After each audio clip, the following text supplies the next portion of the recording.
स्वागत है आपका स्टडी जार में। और इस वीडियो में आज हम बात करने जा रहे हैं एसए का जो पेपर आया है आज के दिन। यूपीएससी मेंस का पेपर है एसए का। इसमें से 2 एसए हमें लिखने थे। सेक्शन ए और सेक्शन बी में से 2 टॉपिक चूज करना है और उसमें 1000 से 1200 वर्ड में 2 एसए लिखने हैं। तो देखते हैं सेक्शन 1 में क्या क्या क्वेश्चन पूछे गए थे। तो सेक्शन 1 में सबसे पहला क्वेश्चन था कि जंगल सभ्यताओं से पहले आते हैं और रेगिस्तान उनके बाद आते हैं। Forest precedes civilization and deserts follow them.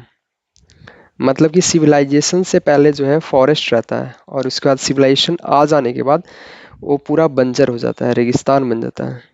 आप कोई सी भी सभ्यता ले लो, जैसे इंडस वैली सिविलाइजेशन से वहाँ पे क्या हुआ होगा, उससे पहले जहाँ पे लोग सेटल हुए वहाँ पे बहुत सारे फॉरेस्ट होंगे, है ना। लेकिन उसको सबने क्लियर करते करते अपने घर बनाए, उसके बाद अपनी खेती बाड़ी। तो वैसे करके वहाँ पे रेगिस्तान, जैसे इंसान आजकल क्या कर रहा है, जो ये ह्यूमन सिविलाइजेशन है, ये पूरी दुनिया पे जो है बिल्डिंग्स बिल्डिंग्स बनाकर सारा फॉरेस्ट ख़त्म कर दिया हमने। तो ये सिविलाइजेशन ने क्या कर दिया, फॉरेस्ट को डिस्ट्रॉय करके डेजर्ट्स में कन्वर्ट कर दिया। तो इसी टॉपिक पे हमें ऐसे लिखना था। दूसरा टॉपिक था भविष्य के साम्राज्य मस्तिष्क के साम्राज्य होंगे। Empires of future will be the empires of mind. मतलब कि जो भी एम्पायर होगा फ्यूचर में वो जो है माइंड जो है कंट्रोल करेगा। तो ये इसको आप देख सकते हैं, अभी भी लोग कहते हैं कि भविष्य में जो है एआई जो है सब कुछ कंट्रोल करेगा, आर्टिफिशियल इंटेलिजेंस। तो एक तरह से वो माइंड ही हुआ ना। अभी भी बोलते हैं कि दुनिया में जो है एक इल्यूमिनाटी ग्रुप करके है, जो कि दुनिया के 1% लोग ऐसे कहा जाता है इसमें हैं, और ये वही जो है पूरी दुनिया को चला रहे हैं। तो माइंड ही एम्पायर होगा, मतलब भविष्य का जो साम्राज्य होगा। इस पे हमें ऐसे लिखना था।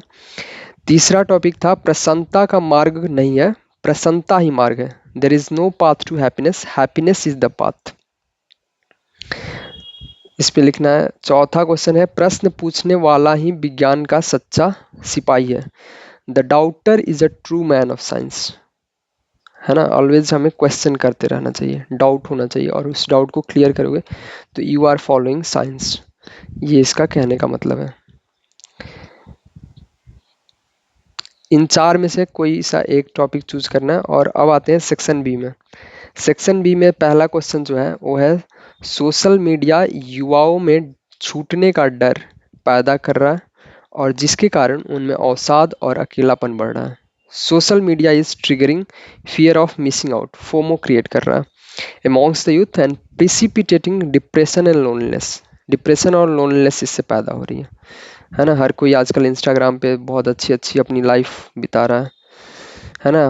भले ही वो एक्चुअल में वैसा फील ना कर रहा हो, वैसा लाइफ ना जी रहा हो, लेकिन इंस्टाग्राम पे फोटोज रील्स देखोगे तो आप लोग बहुत ही बढ़िया बढ़िया। तो जिसके पास वो नहीं है वो उसको फोमो फील होता है। तो इसी चीज़ पे हमें लिखना है ऐसे।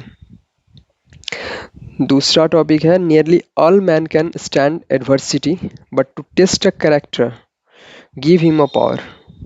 मतलब हर इंसान जो है एडवर्सिटी को सह सकता है, लेकिन जब उसके पावर आती है तब उसका असली कैरेक्टर जो है पता चलता है। मतलब कोई गरीब है तो बहुत ही विनम्र होगा, हम्बल होगा, है ना। लेकिन उसी गरीब के पास यदि पावर आ जाए तब वो किस तरह से बिहेव करता है, वो जो है एक्चुअल उसका कैरेक्टर है। ठीक है, इस टॉपिक पे हमें लिखना। इसके ऊपर मैंने एक कालिदास और अनंत अंबानी का एक ब्लॉग भी लिखा था, आप लोग लिंक चेक कर सकते हो, डिस्क्रिप्शन में डाल दूंगा। दूसरा जो है 7वां टॉपिक था all ideas having large consequences are always simple. मतलब जो भी ऐसी आइडिया होगी जिससे बहुत बड़ा कुछ होने वाला है वो दिखने में बहुत सिंपल होगा, लेकिन उसका कंसिक्वेंस जो है बहुत ही बड़ा होगा, लार्ज होगा। तो ऐसा नहीं होता कि मतलब बहुत बड़ा कुछ करना है तो बहुत ही कॉम्प्लेक्स चीज़ करना है। बहुत सिंपल सिंपल चीज़ें ही जो है बहुत बड़ा इफेक्ट करती हैं। तो इसको बटरफ्लाई इफेक्ट से भी जोड़कर देखा जा सकता है कि बटरफ्लाई इफेक्ट में कहा जाता है कि यदि बटरफ्लाई जो है अपने पंख को हिलाती है तो उस पंख से के हिलाने, उसके बटरफ्लाई के पंख के हिलाने से जो है कहीं और दूसरे जगह जो है आंधी या तूफान आ सकता है, टाइफून क्रिएट हो सकता है, उसका छोटा सा इफेक्ट, कॉज एंड इफेक्ट। तो इस पे एक ऐसे लिखना था। और आठवां जो है ये लास्ट टॉपिक है, इसमें से चूज करना है। The cost of being wrong is less than cost of doing nothing. गलत होने की कीमत कुछ न करने की कीमत से कम है। Cost of being wrong is less than cost of, मतलब कुछ नहीं करने से अच्छा है कि कुछ करिए और गलती कीजिए, है ना। चुपचाप बैठने से कोई फायदा नहीं है। तो इस पे इस इन 8 में से हमें 2 टॉपिक चूज करने हैं और ऐसे लिखने हैं। तो ये था यूपीएससी 2024 का एसए का पेपर।